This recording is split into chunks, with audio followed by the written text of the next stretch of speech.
Good morning, everyone. Good morning. Hopefully, you had a good sleep last night, and that nobody would just fall asleep. So, again, thankful to the Lord because God keeps on adding souls in the church, and we've seen also how the Lord is using also now, like Rose. Amen. So, but before I proceed, and I know there would be another that would step up for the glory of the Lord.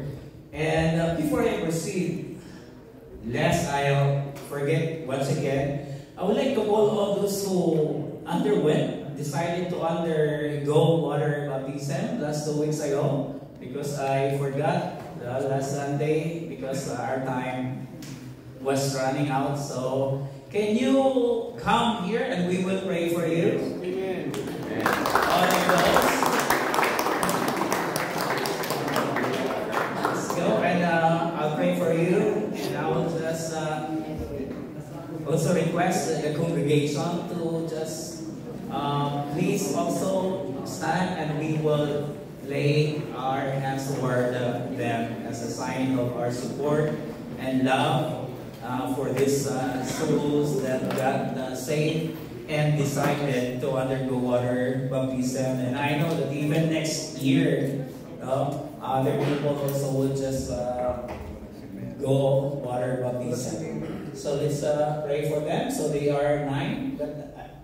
1, 2, 3, 4, 5, 6, 7. So 2 are not here, but it's okay. So we'll pray for them. Lord Jesus, we praise you. We thank you, oh God, for these souls, oh God, get saved and then decided, Lord, to undergo water baptism, oh God, as one of your commandments, oh God.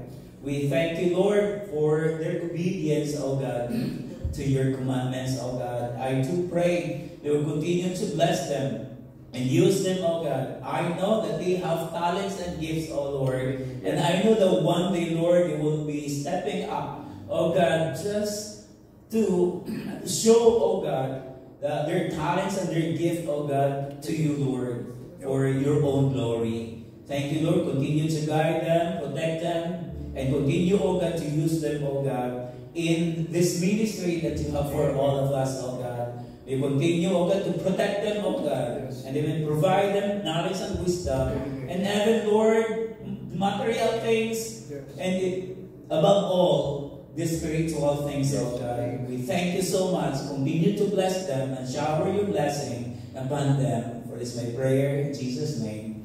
Amen and amen.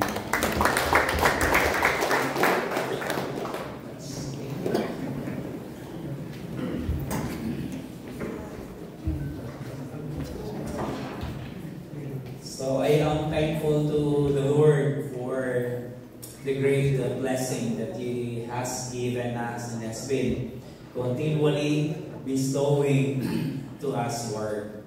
I do pray that the message also today would just help you. Oh, nagbibinatan na ako. Would just help you understand what really the will of God is and what really this word commitment is in our lives. Because I know that serving the Lord is just like what you usually do in your car, maintaining it so that it would be, you can use that one longer, right? So, if we will not, when it comes to serving the Lord, if we will not do some maintenance, prayer, reading the scripture, going to the church, never they will stay longer in serving the Lord. Because without knowing that along the way in our service to the Lord, while we are serving, we will always encounter, right, things which for us not good. But remember always that all things work together for our own good. Maybe all of us knew already what was happening when we attended the court hearing there. But one thing, one thing I learned is that I said, don't give up. No? Don't give up. Just always remember what the word says, that all things work together for good. You have your Bibles, you could carry the one inside. And we do not know that inside that correctional, God will use you. So don't give up. And he said,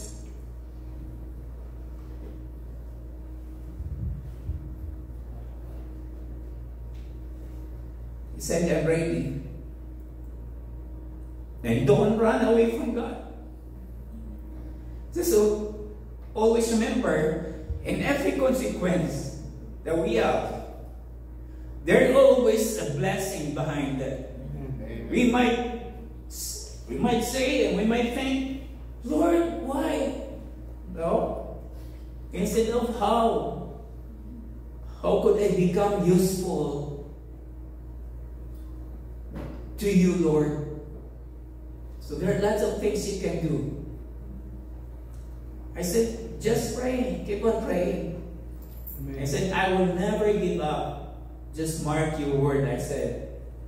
Now, if that is your commitment, that is your promise, that you would stay and that you would serve God in whatever situation in life, so be it.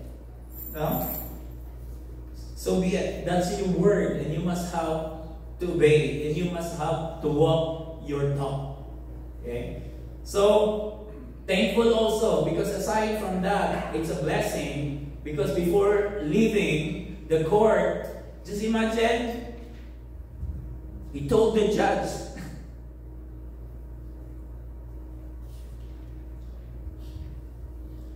he said, Judge,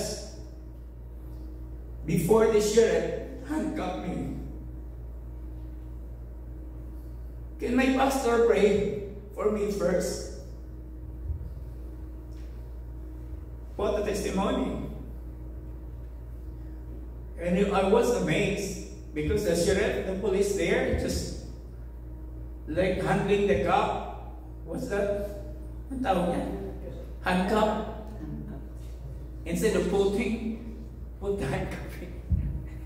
They just bow down also and listening to my prayer. Amen. What really? Even a blessing, even inside the court, the name of the Lord was proclaimed. Isn't it a blessing? That's why I'm thankful to the Lord. And I said, that year is just only short. Just don't think of the duration, but think about God. Maybe the time when you are there, God will mold you. And when you're done, that sentence that the judge has given you, you are ready to serve God. Because that's the sign, the mark, that you would say to your heart, to yourself, Lord, I will never do this again.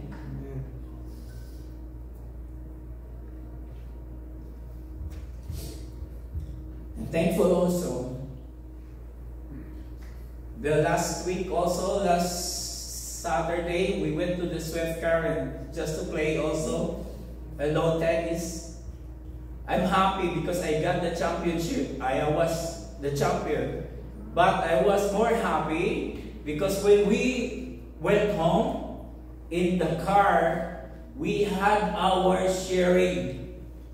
I shared God's word because he kept on asking those players who were with me, how could I accept the Lord Jesus Christ? What should I do? Wow, he said, oh, so amazing. Because I know that they're solid, liquid, and gas. They're solid. I said, Lord, how should I begin sharing your word? But you know, God is working. God is working. I'm thankful. They said, also, how do we know that the Holy Spirit is in us? There are lots of questions. What about those people who are possessed by the devil? There are lots of questions. That's why imagine almost 3 hours of traveling from Swift Karen to here. But our sharing did not yet stop until we arrived. And we did not notice that it's already night. So thankful to God. Haba na yung introduction. Continue na tayo. Pumapayat na. Okay. So our topic or our title, I title this message as Walk Worthy of the Calling. It seems that my topic is like it refers to a person, a third person, plural. But later on, we will change the one to a third, or we will personalize this one, and we will use, and we will change here the article the or the to our. So it will be walk worthy of our calling. Without further ado, let's continue. Because as I study this one, I found out that I added more slides. So therefore, it is expedient for me to finish the slides. But don't worry, before you close your eyes, I can finish this one. Okay? So, in the Bible, we could find that like 4 verses which are so important for me and for all of us. And we will focus this one here. Like walk worthy of our calling. There's another, walk in the manner worthy of the Lord, Colossians 1:10. And walk in the manner worthy of or live. When you find the word walk, it means that live. So, live in the manner worthy of the gospel. And this is what the Apostle Paul said to the Philippian believers. He said, conduct, walk, or live yourselves in the manner worthy of the gospel. Whether I am absent or present, or absence, or in my absence, I will still hear of your affairs, that you stand firm with one mind, one spirit, and then striving together for the faith of the gospel. Then there's another one here. Walk in the manner worthy of God. Kakalito ba? Calling, Lord, gospel, and God. So that you will not be confused. When you are walking in the manner worthy of the gospel, you are also walking in the manner worthy of God and of the Lord Jesus Christ and of our calling. Because we all know that God is the source of all of this.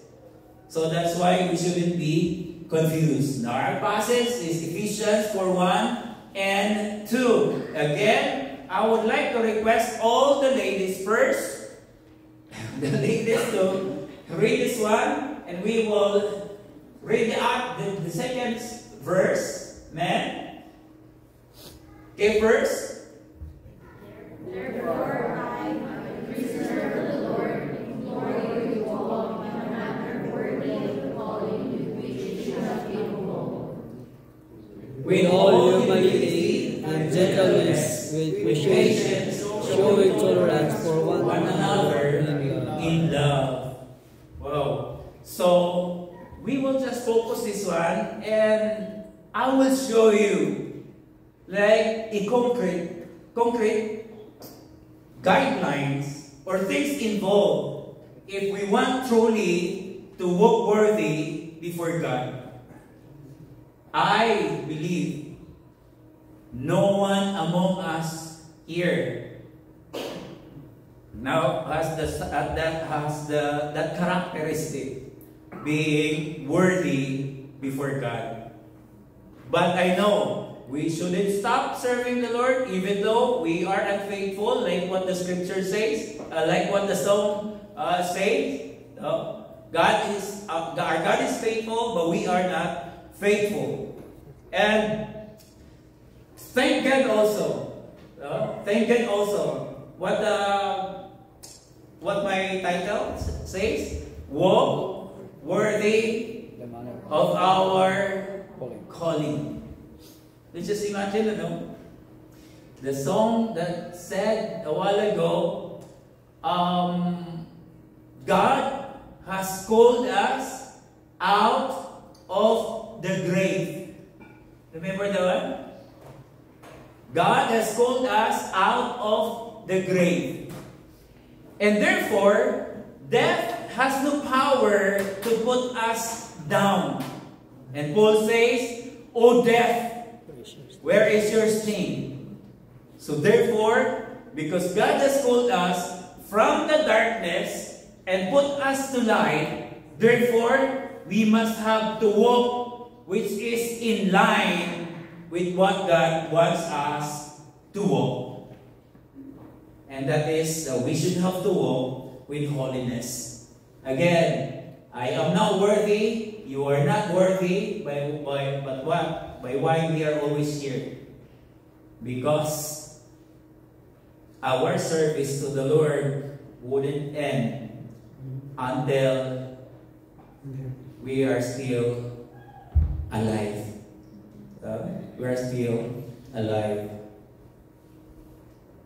Okay, to walk in a manner worthy of our calling means what? To live our life in a way that reflects and value and significance of the calling we have received. There is kahalagahan and there is kahulugan. Yung ba tinawag kayo, meron pang kahulugan para sa inyo? O nahulugan ka? Meron bang significance? Meron bang value? Yes, because the one who calls us is the God who gives us this great salvation in our lives. So especially in the context of the Christian's faith described in Ephesians chapter 4 verses 1 and 2. Okay, walking worthy of our calling involves what? Can you guess? What's our passage, our text a while ago? Therefore I, the prisoner of the Lord Jesus Christ, implore to you, beseech you, urge you to walk in a manner worthy of the calling, with humility, with gentleness, with patience, and with showing tolerance for love, for one another in love. We can only walk worthy before God, and we can only please God if we will comply these guidelines or these characteristics or these requirements or these prerequisites. And that is, while walking, we should have to be humble, we should have to be gentle, we should have to be patient, and we should have to be showing tolerance for one another in love. Why? Because that's part of the fruit of the Holy Spirit. Involves, number one, is humility. Humility. And not, ano nga na opposite ng humility? Okay? So, humility is a noun representing the quality or state of being humble, which describes someone without pride. Sino kayong walang pride dito sa atin? No? O, di ba? Yung mga masabihan lang na wala na, hindi na, nawala na yung tolerance, tolerant na. Bakit sinabihan mo ako na ganun? Di ba? May nakalagay sa scripture, showing tolerance. So, makarinig lang tayo ng salita, medyo nawala na, no? Sa alignment. James 4:6, God resists the proud, but gives grace to the humble. You know this passage? We cannot only find this in the New Testament, but even back in the old times, God also says this word. Okay, this verse is a clear declaration that God's disposition or God's character toward humble people is one of favor. Ibig sabihin, may favoritism ba ang Panginoon? Sa inyong palagay? Meron ba? Baka meron. Alangan man po. Alangan man kakampihan ni Lord yung mga hindi humble. Kung ikaw baga, meron kang kaibigan ng isa humble. Ang isa humble, saan ka doon? Di ba? Huwag doon ka, hambugiro na dalawa. No? Madagdagan na ng isa. No? Kaya, thankful sa Panginoon. Boasting is necessary though it is not profitable. Pero, siguraduhin lang natin na baka hambugiro talaga yan, yapang talaga yan. No? Tapos kung may mga tao kayo kasama, di ba, sino ba yung pipiliin nyo sa loob ng katrabaho nyo? Di ba? Nilalayuan nyo yun? At mas gusto nyo doon sa humble, doon sa mapapakisamaan. Yeah. So, Proverbs chapter 3 verse 34, though he scoffs of the scoffers, yet he gives favor to the humble. Grabe talaga. Kaya ngayon lahat na nagmamayabang, nagmamalaki, kahit maliit siya, binabagsak ni Lord. Okay? So, we're thankful to the Lord for this great passages that we have. 1 Peter chapter 5, verse 5, clothe yourselves with humility toward one another, because God opposes the proud, but gives grace to the humble. Bilang, even though other people belittled us, just keep on. Just keep on. Pero kailangan din natin silang sabihan. Kailangan din natin silang sabihan. Okay, the second requirements or the thing involved is gentleness. 2 Timothy chapter 2 verse 25, we must gently instruct those who oppose him, that peradventure God will give them the repentance leading to a knowledge of the truth. There are lots of people who are indifferent, right? And what we want for them is to always agree with us instead of disagreeing us. But how could we force them to agree with us? Because we have lots of differences also in life, in character, in behavior, diba? So it's really hard. Then, Titus 3:10, anyone who causes divisions and is a troublemaker, after first and second warning, have nothing more to do with them. So kailangan din pala, no? Kailangan din pala. We should have to be gentle, but of course, we should have also to rebuke them and remind them.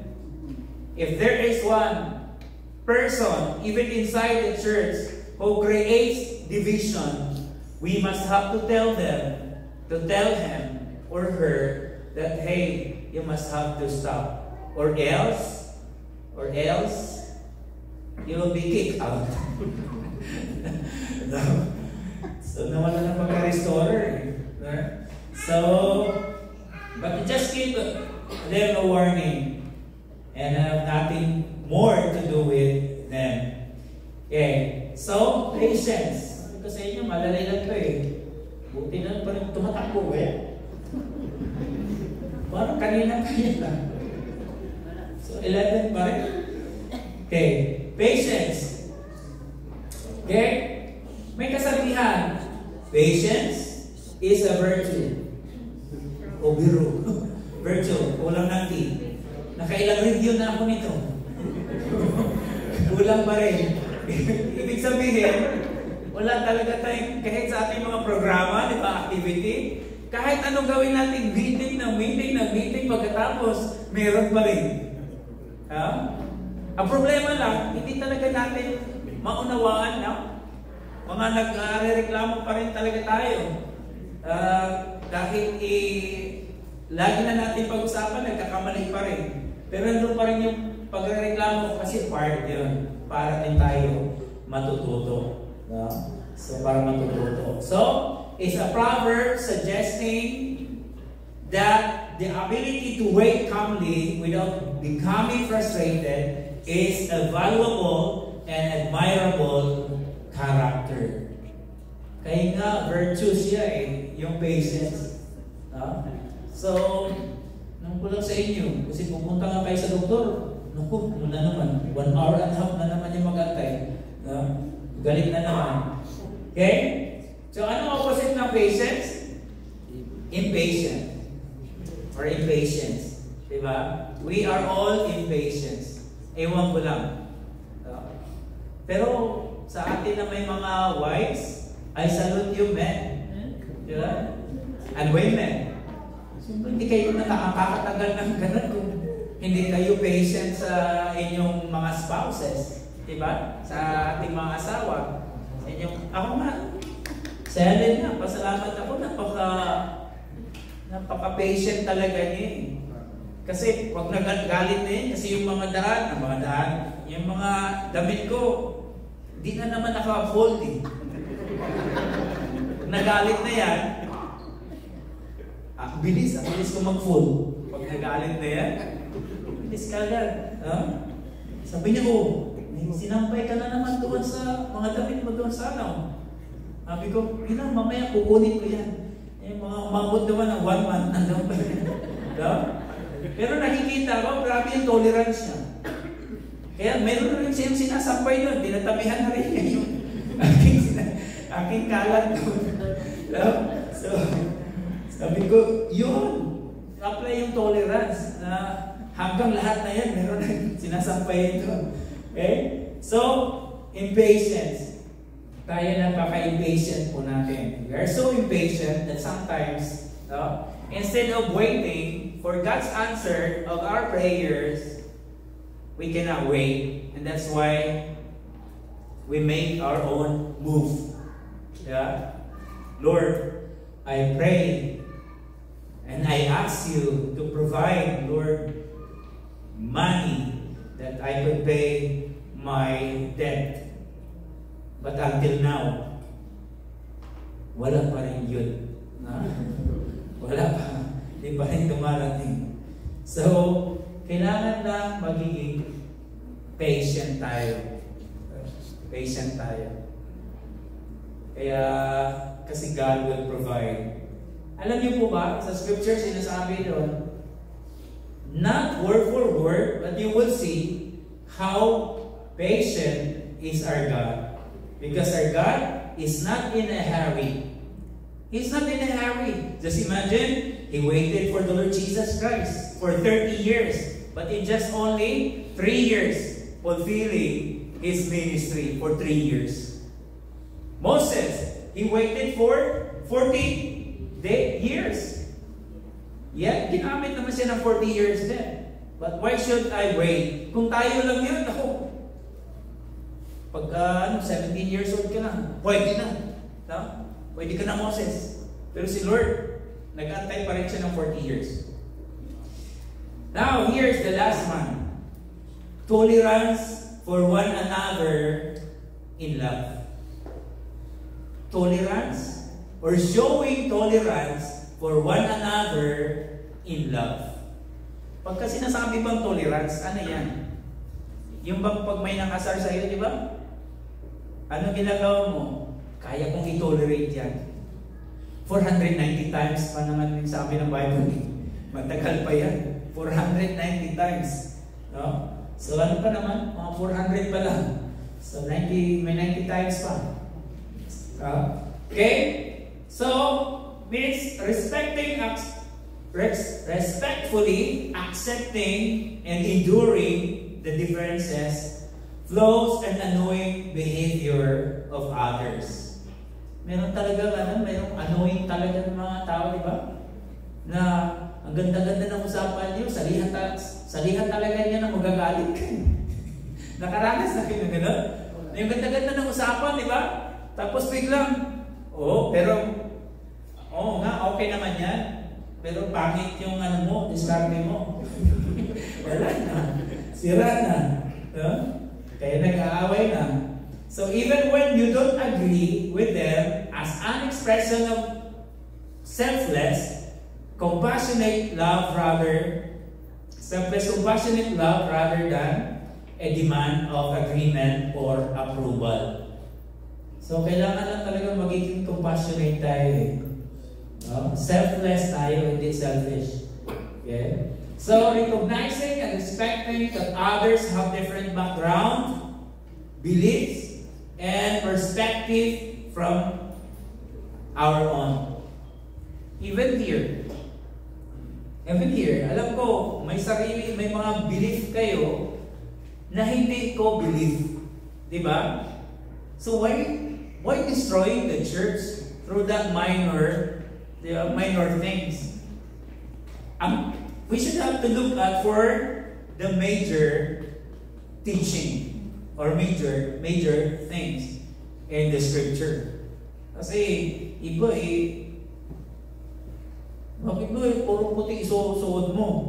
Susunod, suot mo rin pula. Ito nga gusto kong puti No? Mag-asawa yun.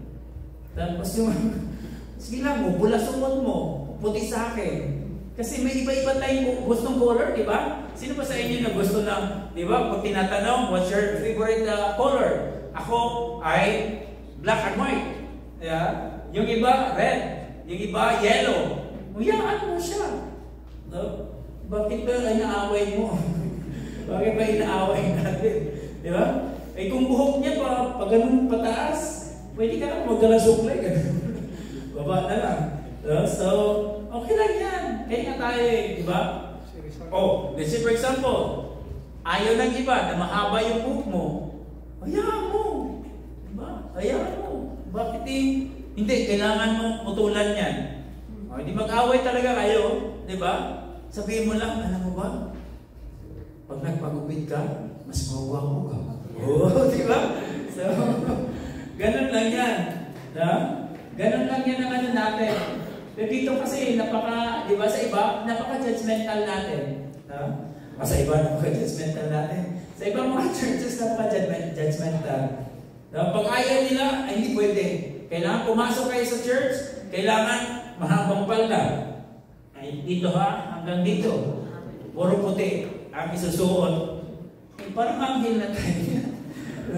So, hayaan mo na lang. Kasi God loves, colors different colors. Ay kung nagpapakulay sa buhok, hayaan mo, pakulay ka lang Wala problema doon. So, pero naman tayo, dandahan naman tayo lumalago. Okay? And, so, just to review, what are the prerequisites involved in pleasing the name of the Lord? Nalala niya? Ano yun? Mga prerequisites na yan. Na yung requirements, nakalimutan na. Humility, gentleness, patience, and showing tolerance for one another in love. Maikli lang to. Maikli lang to. Kaya nga, thankful ako kay Lord, no? Kasi sa isang o dalawang talata, ang dami nating matututunan. Ang dami nating matututunan. So ano yun? Humility, gentleness, patience, and showing tolerance for one another in love. Now, hard for us to walk worthy before God because sometimes there are lots of hindrances that make us stop following the Lord or serving the Lord. We have our own plans, we have our own will, diba? And we have our own decisions in life. But God has His own perfect plan for all of us. Niwala po ba kayo nun? Sometimes God will destroy. He will destroy our plans if God sees that our plans will destroy us. Because He has that better plan compared to our plans in life. So therefore, what we need, we should have to trust Him, and we should have to be firm, and we should have to be stable in serving and following the Lord. Most especially when it comes to our commitment. What's our commitment? Is to walk worthy of our calling. Is to walk worthy before God, before the Lord Jesus Christ, in the manner also worthy, to walk worthy in the manner of the gospel. Okay? Worthy of the gospel. So hope and pray that God will continually bless us. And this is also our challenge and prayers. Let us continue to pray that walking worthy before God would be our lifetime commitment. No matter how challenging it is, I know that we can do it because our God, our God is able to do exceedingly, abundantly, above all or beyond all that we ask or think, according to the power that works or who works in us, and that is the Holy Spirit. Let's pray. Lord Jesus, we praise You and we thank You for this message.